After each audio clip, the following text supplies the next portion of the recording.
भारत की पहली जनगणना 1872 में हुई थी, मेयो के शासनकाल में। लेकिन रिपन के काल में 1881 में आधिकारिक तौर पर इसकी शुरुआत हुई थी। प्रत्येक 10 वर्ष के अंतराल पर नियमित रूप से जो जनगणना होती है, यह जनगणना जनगणना अधिनियम 1948 के तहत होती है। 2011 की अंतिम जनसंख्या रिपोर्ट के अनुसार उत्तर प्रदेश राज्य की कुल जनसंख्या थी 19,98,12,341, जो कि देश की कुल जनसंख्या का 16.5% है। महिला जनसंख्या थी 47.71% और पुरुष जनसंख्या थी 52.29%। देश के सभी राज्यों में सर्वाधिक जनसंख्या उत्तर प्रदेश में है। क्षेत्रफल की दृष्टि से उत्तर प्रदेश राज्य राजस्थान, महाराष्ट्र और मध्य प्रदेश के बाद चौथे नंबर पर आता है। उत्तर प्रदेश का क्षेत्रफल देश के क्षेत्रफल का है 7.33%। देश की कुल शहरी जनसंख्या में यह महाराष्ट्र के बाद दूसरे स्थान पर है 11.79% के साथ। अब सर्वाधिक जनसंख्या वाले जो 5 जिले हैं, तो वो जिले हैं, पहले नंबर पे है प्रयागराज, दूसरे पे है मुरादाबाद, तीसरे पे गाजियाबाद, फिर आजमगढ़ और फिर लखनऊ। जनसंख्या के घटते क्रम में सबसे ज़्यादा जनसंख्या है प्रयागराज में। अगले हैं न्यूनतम जनसंख्या वाले 5 जिले, तो वो है महोबा, चित्रकूट, हमीरपुर, श्रावस्ती और ललितपुर। यानी कि सबसे कम जनसंख्या है महोबा की। उत्तर प्रदेश में 10 की वृद्धि दर, तो 2001 से 2011 जनगणना के दौरान जनसंख्या की 10 की वृद्धि दर 20.22% थी। देश में औसत 10 की वृद्धि दर थी 17.7%। 2001 से 2011 के दौरान प्रदेश में पुरुष और महिला की 10 की वृद्धि है। पुरुष की है 19.31% और महिला की है 21.23%। 10 की वृद्धि दर से उत्तर प्रदेश का भारत में स्थान जो है वो है 14वां। अब है उत्तर प्रदेश की 10 की जनसंख्या वृद्धि। तो उत्तर प्रदेश की 10 की जनसंख्या वृद्धि जो सबसे कम है वो है 1951 से 61 के दौरान 16.38%, और जो सबसे अधिक है वो है 1991 से 2001 के दौरान 25.82%। 2001 से 2011 के दौरान रही थी 20.22%। सर्वाधिक 10 की वृद्धि वाले 5 जिले, तो गौतम बुद्ध नगर, गाजियाबाद, श्रावस्ती, बहराइच और बलरामपुर। न्यूनतम 10 की वृद्धि दर वाले 5 जिले, तो कानपुर नगर, हमीरपुर, बागपत, फतेहपुर और देवरिया। जनसंख्या घनत्व, तो जनसंख्या घनत्व का तात्पर्य प्रति वर्ग किलोमीटर में रहने वाले व्यक्तियों की संख्या से है। जनसंख्या घनत्व है स्थान विशेष की कुल जनसंख्या बटे स्थान विशेष का कुल क्षेत्रफल। 2011 जनगणना के अनुसार उत्तर प्रदेश का जनसंख्या घनत्व 829 व्यक्ति प्रति वर्ग किलोमीटर है, और संपूर्ण देश का जो जनसंख्या घनत्व है वो है 382 व्यक्ति प्रति वर्ग किलोमीटर। उत्तर प्रदेश का है 829 व्यक्ति प्रति वर्ग किलोमीटर। उत्तर प्रदेश का जनसंख्या घनत्व राष्ट्रीय जनसंख्या घनत्व से 447 अधिक है। 2011 जनगणना के अनुसार जनसंख्या घनत्व की दृष्टि से उत्तर प्रदेश राज्यों और केंद्र शासित प्रदेशों में 9वें स्थान पर है। सर्वाधिक जनसंख्या घनत्व वाले जो 5 जिले हैं वो हैं गाजियाबाद, वाराणसी, लखनऊ, भदोही और कानपुर नगर। और न्यूनतम जनसंख्या घनत्व वाले 5 जिले हैं ललितपुर, सोनभद्र, हमीरपुर, महोबा और चित्रकूट। उत्तर प्रदेश की साक्षरता दर, तो 2011 के अनुसार 2011 की जनगणना के अनुसार उत्तर प्रदेश की साक्षरता दर 67.7% है। साक्षरता दर, तो पुरुषों की साक्षरता दर है वो है 77.3%, और महिला साक्षरता दर है महिलाओं की 57.2%। प्रदेश में पुरुष और महिला साक्षरता दर में जो अंतर है वो है 20.1%। पुरुष और महिला साक्षरता दर में सर्वाधिक अंतर वाला जो जिला है वो है महाराजगंज। उत्तर प्रदेश की साक्षरता दर में वृद्धि 2001 से 2011 के दौरान हुई 11.4% की। सर्वाधिक नगरीय साक्षरता दर वाला जो जिला है वो है औरैया 85.7%। न्यूनतम नगरीय साक्षरता दर वाला जिला है रामपुर 56%। सर्वाधिक ग्रामीण साक्षरता दर वाला जिला है औरैया 77.5% और न्यूनतम ग्रामीण साक्षरता दर वाला जिला है श्रावस्ती 46.1%। सर्वाधिक साक्षरता दर वाले 5 जिले तो गौतम बुद्ध नगर, कानपुर नगर, औरैया, इटावा और गाजियाबाद। न्यूनतम साक्षरता दर वाले 5 जिले श्रावस्ती, बहराइच, बलरामपुर, बदायूं और रामपुर। सर्वाधिक पुरुष साक्षरता दर वाले 5 जिले हैं गौतम बुद्ध नगर, औरैया, इटावा, गाजियाबाद और झांसी। न्यूनतम पुरुष साक्षरता दर वाले 5 जिले हैं श्रावस्ती, बहराइच, बलरामपुर, बदायूं और रामपुर। सर्वाधिक महिला साक्षरता दर वाले 5 जिले कानपुर नगर, लखनऊ, गौतम बुद्ध नगर, औरैया और गाजियाबाद। जबकि न्यूनतम महिला साक्षरता दर वाले 5 जिले हैं श्रावस्ती, बलरामपुर, बहराइच, बदायूं और रामपुर। उत्तर प्रदेश लिंगानुपात तो किसी क्षेत्र में प्रति 1000 पुरुषों की तुलना में स्त्रियों की जो संख्या को लिंगानुपात कहते हैं। स्त्रियों की संख्या बटे पुरुषों की संख्या गुणा 1000। जनगणना 2011 के अनुसार उत्तर प्रदेश का जो लिंगानुपात है वो है 912, जबकि भारत का लिंगानुपात है 943। वयस्क लिंगानुपात तथा शिशु लिंगानुपात की दृष्टि से उत्तर प्रदेश राज्यों और केंद्र शासित प्रदेशों में 26वें स्थान पर है। सर्वाधिक लिंगानुपात वाले 5 जिले जौनपुर, आजमगढ़, देवरिया, प्रतापगढ़ और सुल्तानपुर। अब है न्यूनतम लिंगानुपात वाले 5 जिले तो गौतम बुद्ध नगर, हमीरपुर, बागपत, कानपुर, मथुरा और बांदा। मथुरा, कानपुर नगर और बांदा। फिर है औरैया और फिर जालौन।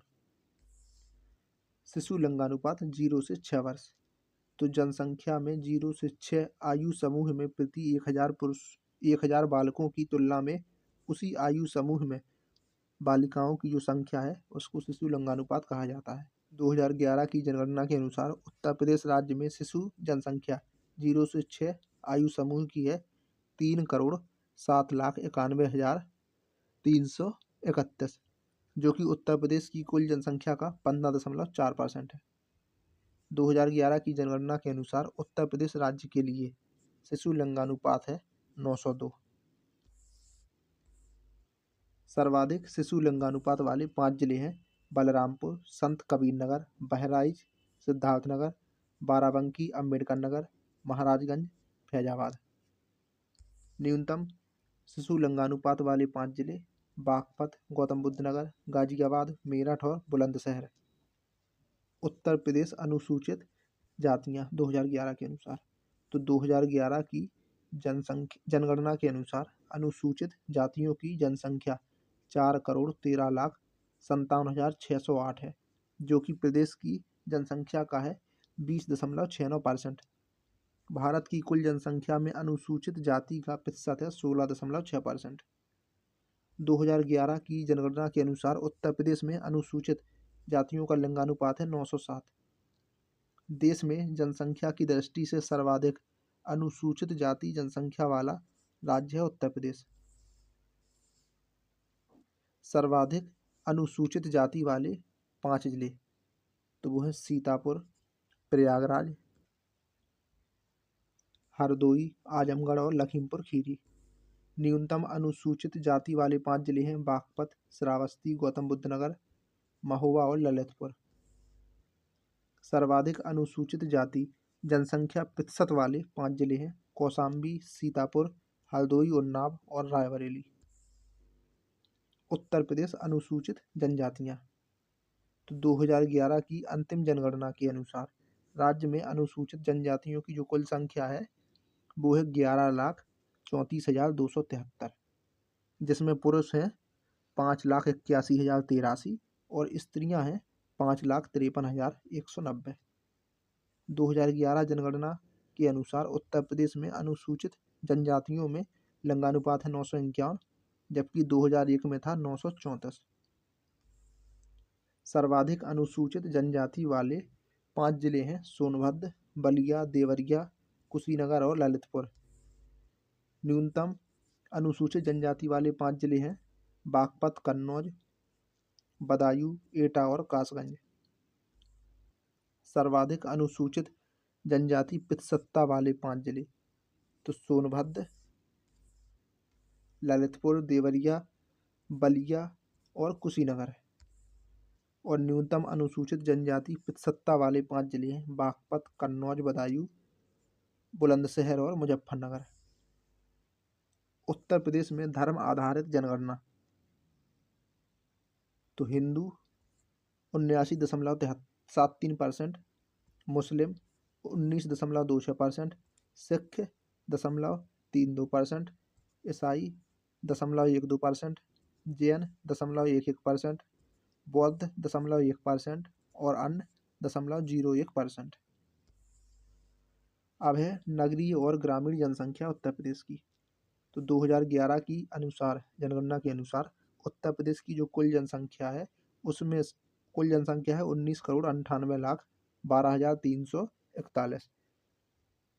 तो उसमें से जो ग्रामीण जनसंख्या है वो है 15,53,17,278 यानी 77.73%। और उसके अलावा जो नगरीय जनसंख्या है वो है 4,44,95,063। ये है 22.27%। 2011 जनगणना के अनुसार उत्तर प्रदेश में 10 लाख से अधिक आबादी वाले जो नगर हैं उनकी संख्या है 12। सर्वाधिक नगरीय जनसंख्या वाले 5 जिले गाजियाबाद, लखनऊ, कानपुर नगर, आगरा और मेरठ। न्यूनतम नगरीय जनसंख्या वाले 5 जिले श्रावस्ती, चित्रकूट, कौशाम्बी, संत कबीर नगर और महाराजगंज। सर्वाधिक ग्रामीण जनसंख्या वाले 5 जिले हैं प्रयागराज, आजमगढ़, जौनपुर, सीतापुर और गोरखपुर। जबकि न्यूनतम ग्रामीण जनसंख्या वाले 5 जिले हैं तो वो 5 जिले हैं गौतम बुद्ध नगर, महोबा, हमीरपुर, चित्रकूट और बागपत। सर्वाधिक नगरीय जनसंख्या पितसत्ता वाले 5 जिले गाजियाबाद, लखनऊ, कानपुर, गौतम बुद्ध नगर और मेरठ। जबकि न्यूनतम नगरीय जनसंख्या पितसत्ता वाले 5 जिले हैं श्रावस्ती, कुशीनगर, महाराजगंज, सुल्तानपुर और प्रतापगढ़। सर्वाधिक ग्रामीण जनसंख्या पितसत्ता तो श्रावस्ती, कुशीनगर, महाराजगंज, सुल्तानपुर, प्रतापगढ़। और न्यूनतम ग्रामीण जनसंख्या पितसत्ता वाले 5 जिले हैं गाजियाबाद, लखनऊ, कानपुर, गौतम बुद्ध नगर और मेरठ। परीक्षा उपयोगी महत्वपूर्ण प्रश्न। तो पहला प्रश्न है कि 2011 की जनगणना के अनुसार निम्नलिखित में से उत्तर प्रदेश की किस जिले की जनसंख्या सबसे अधिक थी? तो वो थी प्रयागराज की, ऑप्शन नंबर सी। जनगणना 2011 के अनुमानों के अनुसार भारत में निम्न में से कौन सा सर्वाधिक जनसंख्या वाला राज्य है? तो वो है उत्तर प्रदेश। भारत की जनगणना 2011 के अनुसार उत्तर प्रदेश के निम्नलिखित शहरों में से कौन सा शहर मिलियन शहर नहीं है? तो इसका जवाब है मुरादाबाद। बाकी आगरा, मेरठ और प्रयागराज ये तीनों हैं।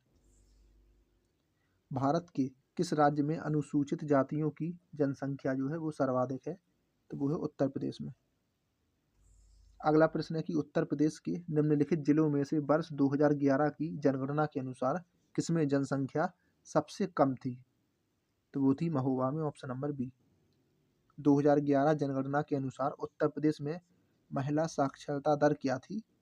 तो 57.2%।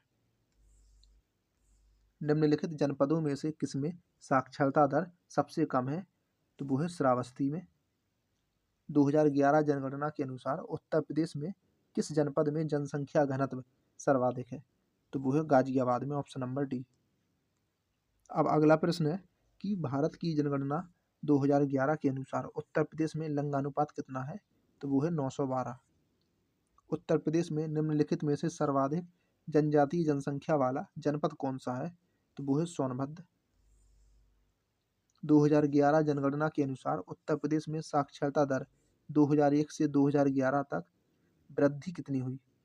तो ये हुई 11.45%। जनगणना 2011 के अनुसार उत्तर प्रदेश राज्य की कुल जनसंख्या में ग्रामीण जनसंख्या का प्रतिशत कितना है? तो वो है 77.7%। अगला प्रश्न है कि उत्तर प्रदेश की कुल जनसंख्या भारत की जनसंख्या का कितना परसेंट है? तो वो है 16.5%। 2011 जनगणना के अनुसार उत्तर प्रदेश की जनसंख्या का वृद्धि प्रतिशत क्या है? तो वो है 20.22%। उत्तर प्रदेश भारत का सबसे अधिक जनसंख्या वाला राज्य है और जनगणना 2011 तक दी गई संख्या के अनुसार इसका जो जनसंख्या घनत्व डैश प्रति किलोमीटर है, तो इसका जवाब हो जाएगा 829।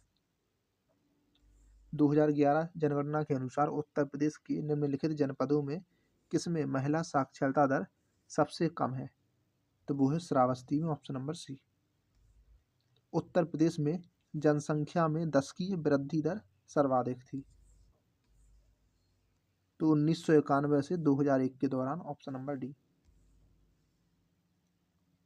निम्नलिखित में से किस धार्मिक समुदाय का उत्तर प्रदेश में तीसरा प्रमुख स्थान है? तो वो है सिखों का, ऑप्शन नंबर डी। अब अगला प्रश्न है कि जनगणना 2011 के अनुसार उत्तर प्रदेश में सर्वाधिक लिंगानुपात वाला जिला कौन सा है? तो वो है जौनपुर, ऑप्शन नंबर सी। 2001 से 2011 की अवधि के दौरान उत्तर प्रदेश की 10 की जनसंख्या वृद्धि दर कितनी रही?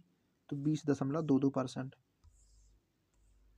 जनगणना 2011 के अनुरूप निम्नांकित उत्तर प्रदेश के जिलों में से किस जिले में ग्रामीण क्षेत्र में रहने वाले लोगों की जो संख्या थी वो अधिकतम थी? तो इसका जवाब हो जाएगा प्रयागराज।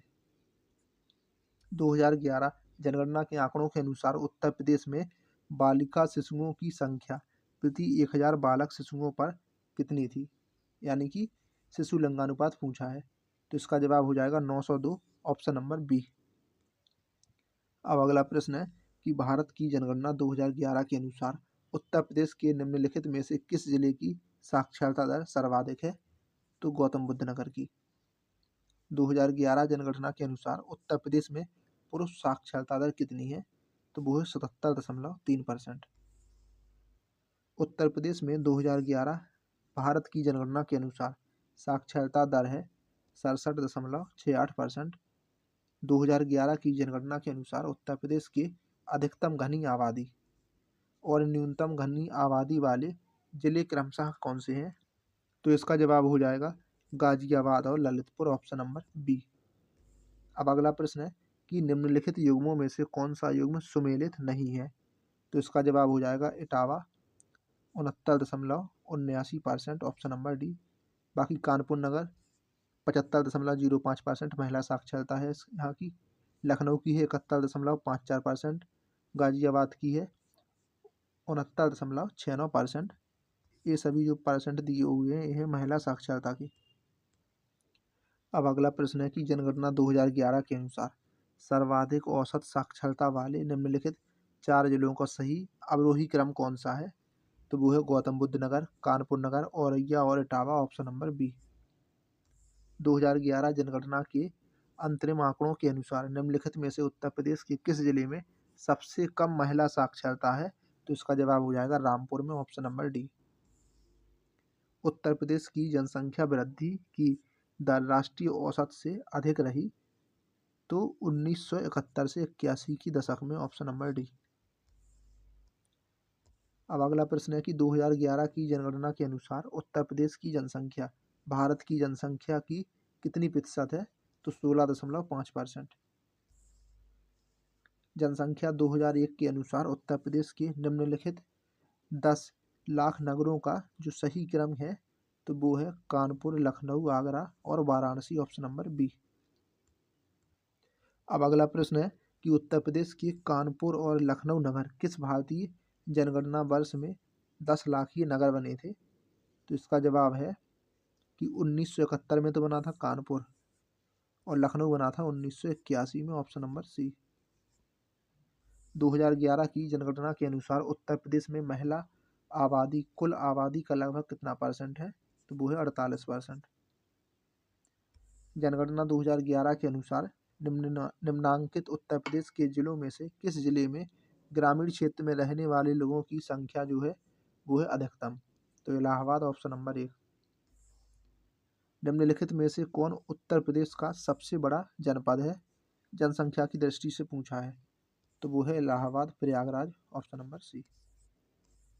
अगला प्रश्न है कि निम्नलिखित कथनों में से कौन 2011 की जनगणना के अनुसार अंतरिम आंकड़ों के अनुसार पर उत्तर प्रदेश के लिए सही नहीं है, तो वो है इसकी दशकीय वृद्धि दर थी 18.4%, ऑप्शन नंबर सी। बाकी जो ये कथन सही है वो है कि यहाँ देश की जनसंख्या का 16.5% निवास करता है, यहाँ देश के सर्वाधिक बच्चे पाए जाते हैं और इसका लिंगानुपात 912 है। तो पहला, दूसरा और चौथा सही है, जबकि जो तीसरा वाला कथन है ये गलत है। जनगणना 2011 के अंतरिम आंकड़ों के अनुसार निम्नलिखित में से उत्तर प्रदेश के किस जनपद की जनसंख्या है न्यूनतम, तो वो है महोबा, ऑप्शन नंबर सी। उत्तर प्रदेश में पाई जाने वाली अन्य जनजातियाँ, तो घासिया जनजाति पाई जाती है सोनभद्र और मिर्जापुर में।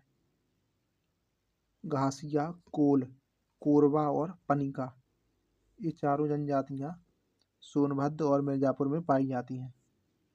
भुइया या भुइयाँ, ये पाई जाती है सोनभद्र में और पटारी पाई जाती है सोनभद्र में। यानी कि ये जो छह जनजातियाँ दी हुई हैं ये सभी पाई जाती हैं सोनभद्र में, और सोनभद्र के साथ साथ जो घासिया, कोल, कोरबा और पनिका है ये चारों सोनभद्र के साथ साथ मिर्जापुर में भी पाई जाती हैं। केवल भुइया और पटारी है जो कि केवल सोनभद्र में पाई जाती है। परीक्षा उपयोगी महत्वपूर्ण प्रश्न, तो प्रश्न संख्या 1 है कि निम्नलिखित जनजातियों में से किसकी जनसंख्या उत्तर प्रदेश में सर्वाधिक है, तो वो है थारू की। अब दूसरा प्रश्न है कि उत्तर प्रदेश में सर्वाधिक जनसंख्या वाली जनजाति कौन सी है, तो वो है थारू। निम्नलिखित में से कौन सी जनजाति उत्तर प्रदेश की अधिसूचित अनुसूचित जनजाति की सूची में शामिल नहीं है, तो वो है तड़वी, जबकि राजी, थारू और बुक्सा ये तीनों शामिल हैं।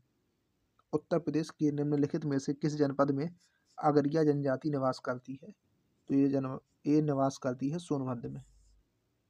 भारत के निम्नलिखित में से किन राज्यों में थारू जनजाति निवास करती है, तो इसका जवाब है उत्तराखंड और उत्तर प्रदेश में। उत्तराखंड के अलग हो जाने के पश्चात उत्तर प्रदेश में कौन सी जनजातियां रहती हैं, तो इसका जवाब है थारू और बुक्सा, 1 और 3, ऑप्शन नंबर डी। निम्नलिखित में से कौन सा युग्म सही सुमेलित है, तो Buksa, Bijnor, option number B. निम्नलिखित में से कौन सा युग्म सही सुमेलित है, तो भोक्सा, बिजनौर, ऑप्शन नंबर 1। परहिया जनजाति निवास करती है सोनभद्र में, ऑप्शन नंबर डी। निम्नलिखित में से कौन सी अनुसूचित जनजाति बिजनौर जिले में निवास करती है, तो वो है माही गिर। निम्न में से किस जनजाति में ब्राह्मणों का स्थान सबसे ऊंचा है, तो बुक्सा में, option number B.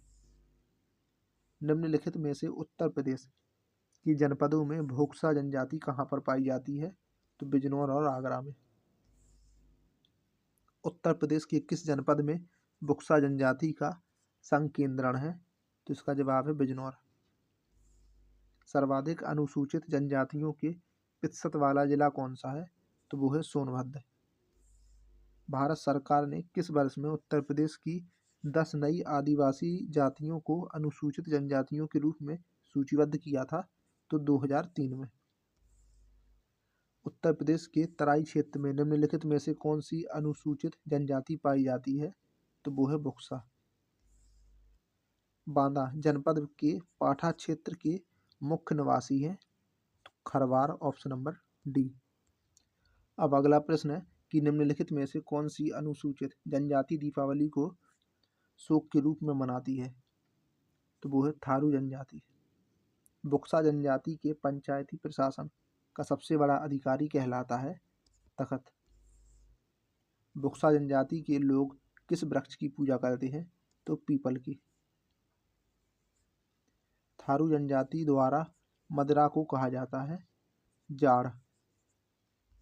Uttar Pradesh में अनुसूचित जाति और अनुसूचित जनजाति शोध और प्रशिक्षण संस्थान की स्थापना कब की गई थी?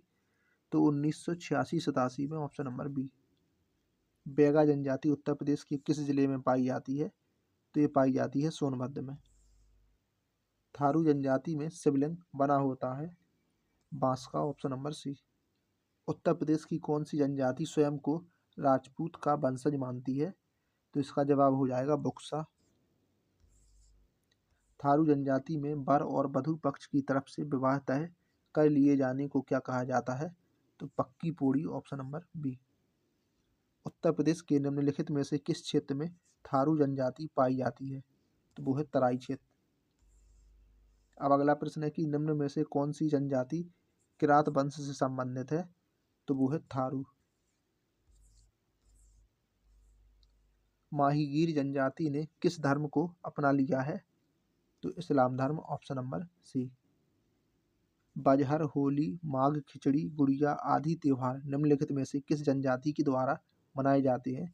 तो थारू जनजाति के द्वारा। अगरिया, बैगा और भुइया अनुसूचित जनजातियां मुख्यतः निवास करती हैं सोनभद्र में। कर्मा लोक नृत्य किस जनजाति का है?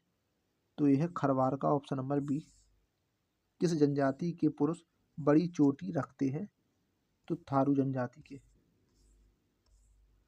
किस जनजाति में बदला विवाह की प्रथा पाई जाती है? तो थारू जनजाति में। किस जनजाति के लोग लठ भरवा भोज देते हैं? थारू जनजाति। उत्तर प्रदेश में पाए जाने वाला सबसे बड़ा जो जनजातीय समूह है वो कौन सा है? तो इसका जवाब हो जाएगा कि वो है गोंड।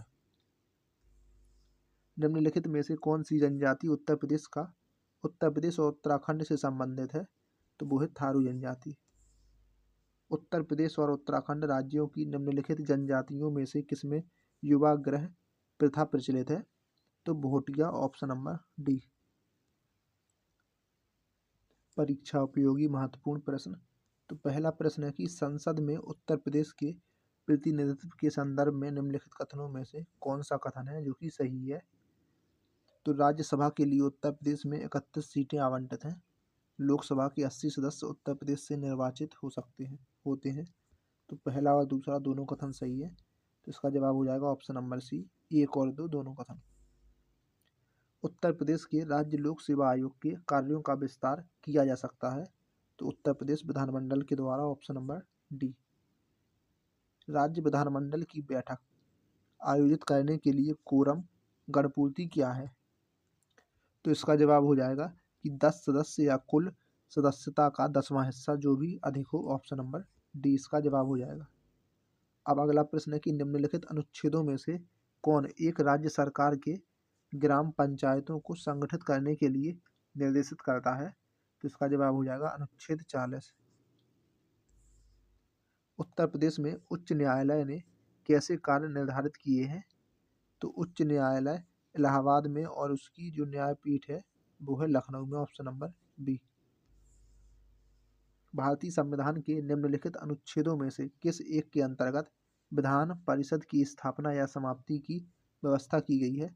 तो वो है अनुच्छेद 169। उत्तर प्रदेश लोक सेवा आयोग के व्यय किस निधि पर भारित होते हैं? तो राज्य की संचित निधि पर, ऑप्शन नंबर बी। अब अगला प्रश्न है कि निम्नलिखित में से कौन राज्यपाल की नियुक्ति करता है? तो इसका जवाब हो जाएगा भारत का राष्ट्रपति, ऑप्शन नंबर डी। भारतीय संविधान के निम्नलिखित में से किस अनुच्छेद के अंतर्गत विधानसभा को विधान परिषद का सृजन करने का प्रस्ताव पास करने की इजाजत मिलती है? तो वो है अनुच्छेद 169। राज्य विधानसभा में कोई भी धन विधेयक पुनः स्थापित नहीं किया जा सकता है बगैर राज्य के राज्यपाल की संस्तुति के, ऑप्शन नंबर बी। भारत में त्रिस्तरीय पंचायती राजतंत्र की सिफारिश की थी? तो बलवंत राय मेहता समिति ने, ऑप्शन नंबर बी। राज्य का राज्यपाल मंत्रिपरिषद के परामर्श से स्वतंत्र कार्य कर सकता है? तो विधानसभा में सरकार को अपना बहुमत सिद्ध करने के लिए कहना, मुख्यमंत्री को बर्खास्त करने के लिए, भारत के राष्ट्रपति के विचारार्थ किसी विधेयक को आरक्षित करने के लिए, या उच्च न्यायालय का परामर्श मांगने के लिए। तो ये चारों कथन सही है। तो ऑप्शन नंबर 1 इसका जवाब हो जाएगा। 1 2 3 4 चारों कथन सही है। अगला प्रश्न है कि संविधान के अनुच्छेद 226 के अंतर्गत उच्च न्यायालय के द्वारा दिया गया निर्देश परिवर्तित किया जा सकता है।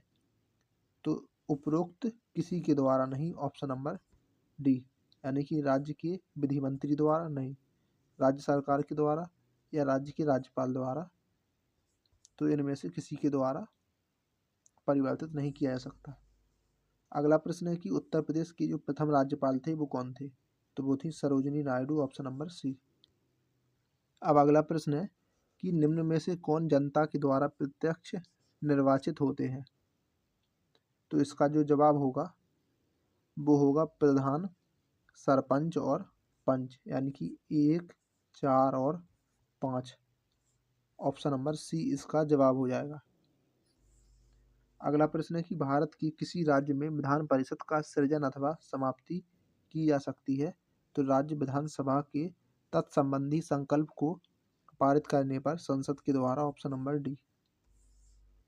उत्तर प्रदेश में किसी नगर का मेयर नगर का प्रथम नागरिक होता है, नगर निगम का पदेन सदस्य होता है और कार्यकारिणी समिति का देन सभापति होता है। तो पहला, दूसरा, तीसरा सही है। अगला इसमें लिखा हुआ है कि कार्यपालक मशीनरी का पूर्ण नियंत्रण करता है। तो ये गलत है। तो इसका जवाब हो जाएगा पहला कथन, दूसरा कथन, तीसरा कथन, ऑप्शन नंबर बी। अब तक उत्तर प्रदेश में कितनी महिलाएं मुख्यमंत्री के पद पर रही हैं। तो वो हैं 2। निम्नलिखित में से कौन उत्तर प्रदेश के मुख्यमंत्री नहीं थे। तो Krishnachandra Pant, option number C. Govind Vallabh Pant, Hemvati Nand Bahuguna और नारायण दत्त तिवारी, ये तीनों उत्तर प्रदेश के मुख्यमंत्री रह चुके हैं। अगला प्रश्न है कि उत्तर प्रदेश विधानसभा के प्रथम अध्यक्ष कौन थे। तो पुरुषोत्तम Das Tandon, option number B. अब अगला प्रश्न है कि निम्नलिखित में से कौन उत्तर प्रदेश की प्रथम महिला मुख्यमंत्री कौन थी। तो Shrimati Sucheta Kripalani, option number B. अगला प्रश्न है 22वां प्रश्न, कथन है कि उत्तर प्रदेश में जिला पंचायत के द्वारा मुख्य कर परिस्थिति तथा संपत्ति कर लगाया गया होता है। तो ये तो सही है। अगला है कारण कि यह कर जिला पंचायत के क्षेत्र में रहने वाले सभी लोगों पर लगाया जाता है। तो ये गलत है। तो नीचे दिए गए कूट का प्रयोग करके सही उत्तर का चयन कीजिए। तो ए सही है लेकिन आर गलत है। ए सही है, आर गलत है, ऑप्शन नंबर सी इसका जवाब हो जाएगा। अगला प्रश्न है कि उत्तर प्रदेश विधान परिषद की कुल सदस्य संख्या कितनी होती है। तो वो होती है 100।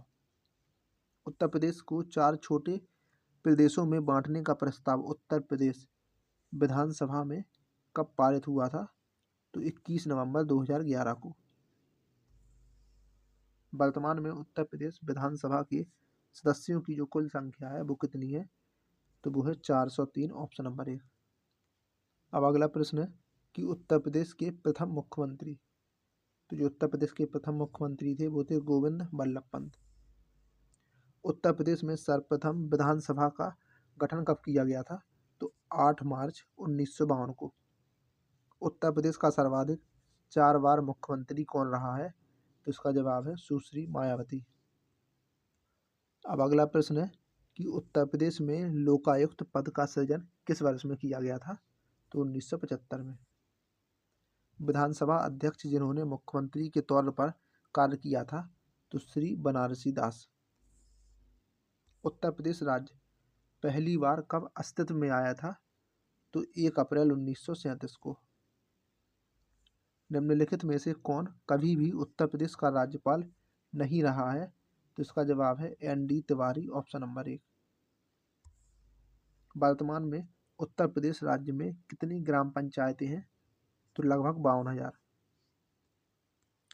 अब जब ये प्रश्न पूछा गया था उस समय थी 52,000 के लगभग, लेकिन अभी 58,189 है और इससे भी ज़्यादा हो सकती हैं अभी। तो उत्तर प्रदेश का जो प्रथम लोकायुक्त था वो कौन था।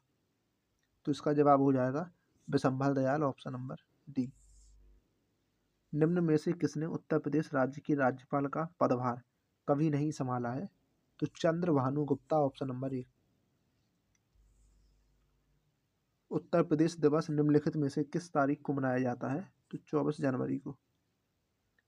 संयुक्त प्रांत से उत्तर प्रदेश के रूप में नाम बदलने के बाद उत्तर प्रदेश का जो पहला राज्यपाल था वो कौन था? तो इसका जवाब है Hormusji Firoz Shah Modi, option number B.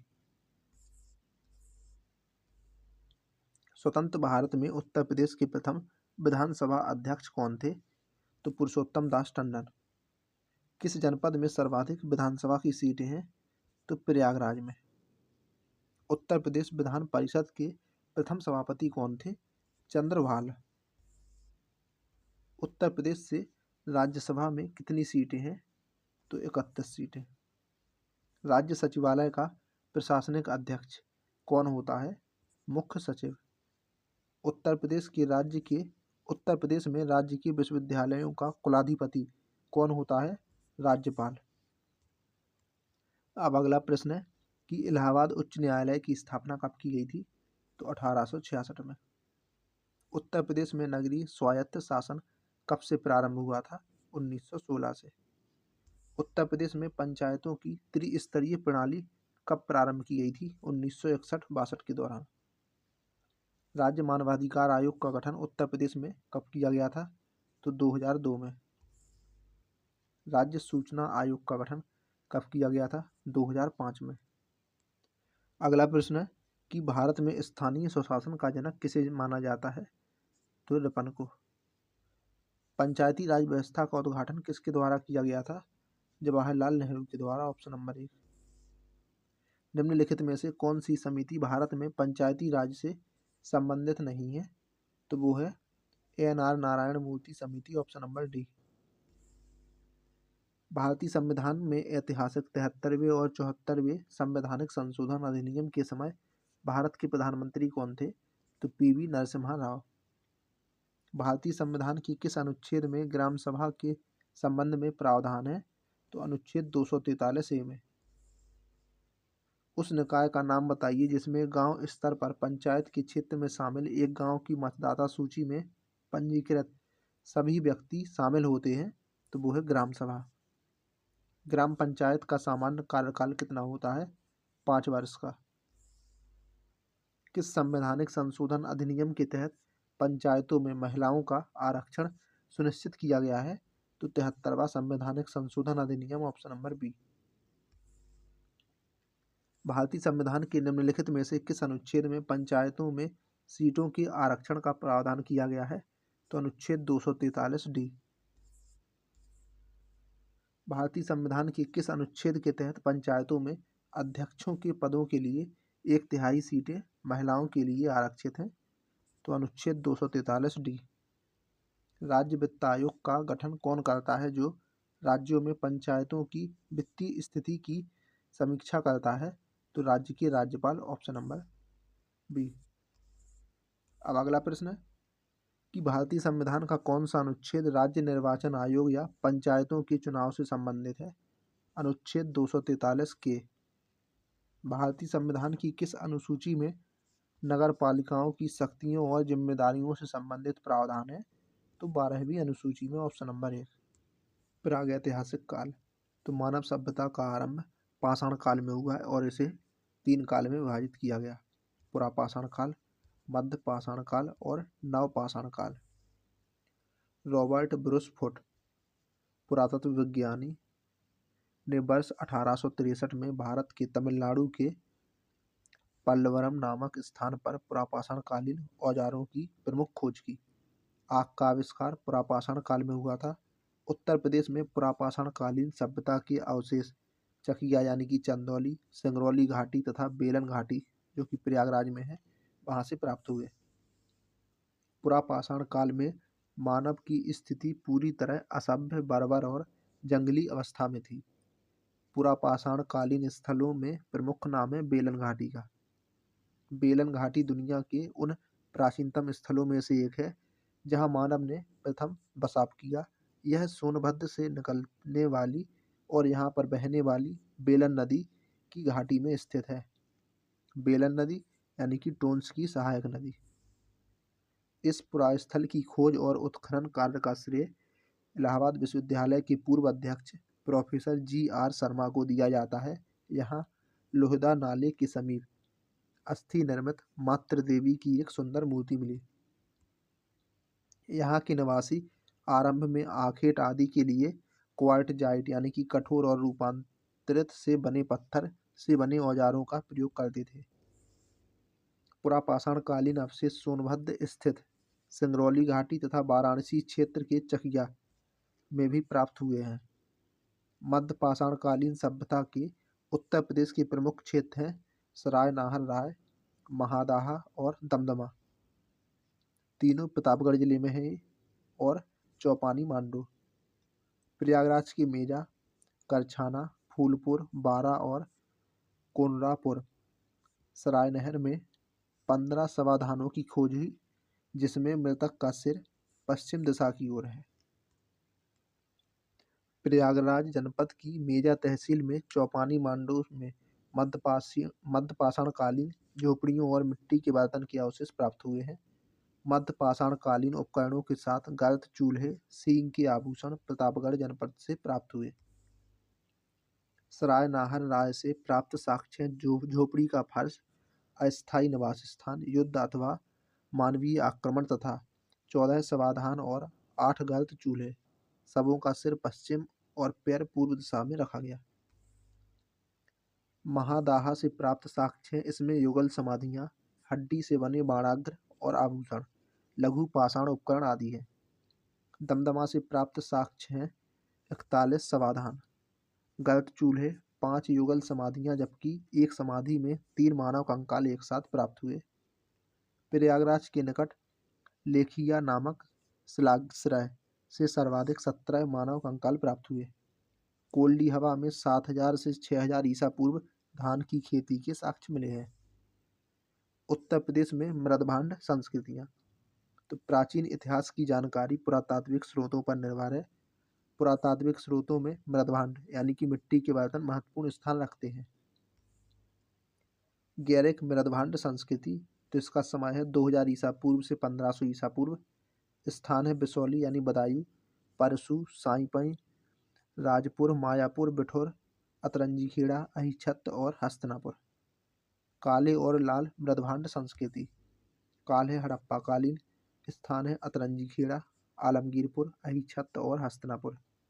चित्रित धूसर मृदभांड संस्कृति, तो काल है वैदिक काल, ऋग्वैदिक और उत्तर वैदिक। स्थल है आलमगीर, अहिछत्र, हस्तिनापुर, मथुरा, अतरंजीखेड़ा। उत्तरी काले पॉलिश युक्त मृदभांड संस्कृति, तो काल है उत्तर वैदिक काल से मौर्य काल, 500 से 1000 ईसा पूर्व। स्थान है हस्तिनापुर, कौशाम्बी, अहिछत्र और श्रावस्ती। आद्य ऐतिहासिक काल, तो इस काल में सर्वप्रथम तांबे का प्रयोग किया गया, बाद में कांसा और फिर लोहे का उपयोग शुरू हुआ। आरंभिक दिनों में मनुष्य ने पाषाण उपकरणों के साथ तांबे का उपयोग किया, इसलिए इसे ताम्र पाषाणिक संस्कृति कहा गया। इसका काल है 3000 से 500 ईसा पूर्व। इस संस्कृति का बड़ा भाग हड़प्पा संस्कृति के रूप में जाना जाता है। यह दक्षिण एशिया की प्रथम नगरीय संस्कृति थी, जिसका समय निर्धारण रेडियो कार्बन काल निर्माण पद्धति से 3500 से 1300 ईसा पूर्व के मध्य में निर्धारित किया गया। आलमगीरपुर के अतिरिक्त उत्तर प्रदेश में हुलास, जो कि सहारनपुर में है, बड़ागांव बागपत में, मानपुरा बुलंदशहर, कैराना शामली और मांडी गांव जो कि मुजफ्फरनगर में है, आदि स्थानों की पहचान हड़प्पाकालीन बस्तियों के रूप में की गई। आलमगीरपुर में मनके, रोटी बेलने की चौकी और कटोरी के अनेक टुकड़ों के अवशेष मिले हैं। मिट्टी के बर्तनों पर मोर, गिलहरी आदि के चित्रों के अलावा कुछ लिपियां भी प्राप्त हुई हैं, जिनसे ज्ञात होता है कि यहाँ के निवासी लेखन कला से परिचित थे। रामायण की रचना महर्षि वाल्मीकि ने ब्रह्मवर्त यानी कि बिठुर कानपुर में की थी। रामायण की कथा का संबंध अयोध्या राज्य के इक्ष्वाकु वंश से संबंधित है। महाभारत की रचना महर्षि वेदव्यास ने की थी और इसका पुराना नाम था जय संहिता, और यह विश्व का सबसे बड़ा महाकाव्य है। अब है ऐतिहासिक काल, तो ऋग्वैदिक अथवा पूर्व वैदिक काल 1500 से 1000 ईसा पूर्व। प्राचीन भारत में सिंधु घाटी सभ्यता के बाद वैदिक सभ्यता का विकास हुआ और इस काल को वैदिक सभ्यता के नाम से जाना जाता है। आर्यों के द्वारा निर्मित सभ्यता थी वैदिक सभ्यता। आर्यों की भाषा संस्कृत थी। आर्यों के द्वारा खोजी गई धातु लोहा थी, जिसे श्याम अयस्क कहा जाता था।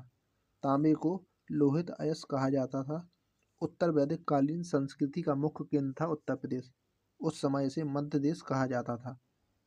मध्य देश का विस्तार सरस्वती नदी से लेकर गंगा नदी के दोआब क्षेत्र तक विस्तृत था। उत्तर वैदिक कालीन लाल मृद भांडों के अवशेष संपूर्ण उत्तर प्रदेश से प्राप्त हुए हैं। पांचाल राज्य की राजधानी कांपिल्य थी तथा इस राज्य का विस्तार बरेली, फर्रुखाबाद, बदायूं आदि क्षेत्रों तक सीमित था।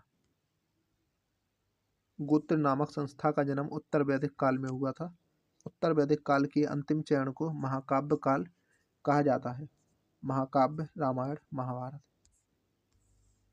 उत्तर वैदिक काल 1000 से 600 ईसा पूर्व। तो ऋग्वैदिक कालीन सभ्यता का ज्ञान ऋग्वेद से प्राप्त होता है। इसके प्रवर्तक आर्य थे, जिनका निवास था गंगा की ऊपरी घाटी क्षेत्र से अफगानिस्तान और वर्तमान पंजाब तक फैला हुआ था। 7 नदियों का क्षेत्र होने के कारण से सप्त सिंधव कहा गया। यह नदियां थीं सिंधु, सरस्वती, शतुद्री, परुशणी, बिपाशा, अस्कनी और वितस्ता। शतुद्री यानी कि सतलज, परुशणी यानी कि रावी, बिपाशा ब्यास, अस्कनी यानी कि चिनाब और वितस्ता यानी कि झेलम। इनमें वर्तमान उत्तर प्रदेश के कुरु, पांचाल, काशी जैसे राज्य शामिल थे। कुरु राज्य का विस्तार मेरठ से दिल्ली, हरियाणा तक विस्तृत था। इसकी राजधानी थी इंद्रप्रस्थ, जिसकी पहचान हस्तिनापुर के रूप में की जाती है। यहाँ के प्रसिद्ध राजा उदलिंग आरुणि का उल्लेख छांदोग्य उपनिषद में मिलता है। वर्तमान काशी वाराणसी क्षेत्र में स्थित थी। उत्तर वैदिक काल में अजातशत्रु काशी का राजा था। महाजनपद काल। तो महाजनपद काल अथवा 6ठी शताब्दी ईसा पूर्व का काल भारतीय इतिहास में एक महत्वपूर्ण कालखंड है। बौद्ध ग्रंथ अंगुत्तर निकाय, महावस्तु एवं विजयन ग्रंथ में उस समय के 16 महाजनपदों का उल्लेख है। महाजनपद उत्तर प्रदेश के परिप्रेक्ष्य में। तो जनपद, राजधानी और उनका क्षेत्र। वत्स जनपद की राजधानी थी कौशाम्बी और इसका क्षेत्र था इलाहाबाद, उत्तर प्रदेश। काशी जनपद की राजधानी थी वाराणसी, क्षेत्र था वाराणसी, उत्तर प्रदेश। कौशल की राजधानी थी श्रावस्ती, इसका क्षेत्र था फैजाबाद, उत्तर प्रदेश। मल्ल की राजधानी थी कुशीनारा या पावा, क्षेत्र था देवरिया, उत्तर प्रदेश का। पांचाल की राजधानी थी अहिच्छत्र और इसका क्षेत्र था बरेली। चेदी की राजधानी थी सुक्तिमती और इसका क्षेत्र था बुंदेलखंड। कंबोज की राजधानी थी हाटक और इसका क्षेत्र था राजौरी व हजारा। सूरसेन की राजधानी थी मथुरा और इसका क्षेत्र मथुरा था। जैन धर्म। तो 6ठी शताब्दी ईसा पूर्व भारत में 2 नए धर्मों का मध्य देश यानी कि उत्तर प्रदेश पर व्यापक प्रभाव पड़ा। जैन धर्म के संस्थापक और प्रथम तीर्थंकर थे ऋषभदेव। जैन धर्म के 24वें और अंतिम तीर्थंकर महावीर स्वामी का जन्म हुआ था कुंडल ग्राम, वैशाली, बिहार में हुआ था इनका जन्म। जैन धर्म में के सबसे ज़्यादा अनुयायी उत्तर प्रदेश से थे। महावीर स्वामी के बचपन का नाम वर्धमान, पत्नी का नाम यशोदा, पुत्री का नाम अन्नोजा प्रियदर्शिनी था। महावीर स्वामी ने 30 वर्ष की अवस्था में माता पिता की मृत्यु के पश्चात बड़े भाई नंदीवर्धन से अनुमति लेकर सन्यासी जीवन की शुरुआत की या सन्यासी जीवन को स्वीकार किया। मौर्योत्तर युग। मथुरा उत्तर प्रदेश जैन धर्म का प्रसिद्ध केंद्र था। मथुरा कला का संबंध बौद्ध धर्म के अतिरिक्त जैन धर्म से भी है। 468 ईसा पूर्व बिहार राज्य के पावापुर यानी कि राजगीर में मल्ल के राजा सरस्तीपाल के राजप्रसाद में 72 वर्ष की आयु में महावीर स्वामी को निर्वाण प्राप्त हुआ। अब है बौद्ध धर्म। तो बौद्ध धर्म के प्रणेता थे बुद्ध। इनका जन्म हुआ था नेपाल के लुम्बिनी में। गौतम बुद्ध के पिता का नाम था शुद्धोधन और वह कपिलवस्तु के शासक थे। इनकी माता का नाम था माया देवी। बिना अन्न जल ग्रहण किए 6 वर्षों की कठिन तपस्या के बाद 35 वर्ष की आयु में वैशाख पूर्णिमा की रात पीपल वृक्ष के नीचे निरंजना नदी के किनारे सिद्धार्थ को ज्ञान प्राप्त हुआ।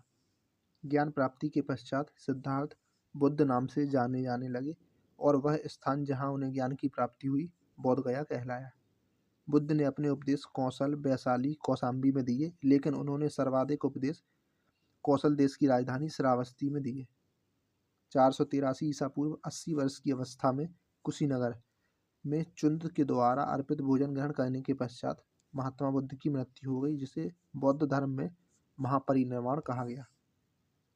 उत्तर प्रदेश को बौद्ध धर्म का प्रमुख केंद्र इसलिए कहा जाता है क्योंकि अधिकांश समय इन्होंने उत्तर प्रदेश में व्यतीत किया। बुद्ध काल में उत्तर प्रदेश के 7 प्रमुख गणराज्य थे: कपिलवस्तु के शाक्य, अलकप्पा का बुल्ली, सुमसुगिरी का भाग, रामग्राम का कोलिय, पिप्पालीवन का मौर्य, मिथिला का विदेह, कुशीनारा के मल्ल और पावा के मल्ल। उत्तर प्रदेश के प्रमुख बौद्ध स्थल कपिलवस्तु, सारनाथ, कुशीनगर, श्रावस्ती, रामग्राम, देवदह और पावा।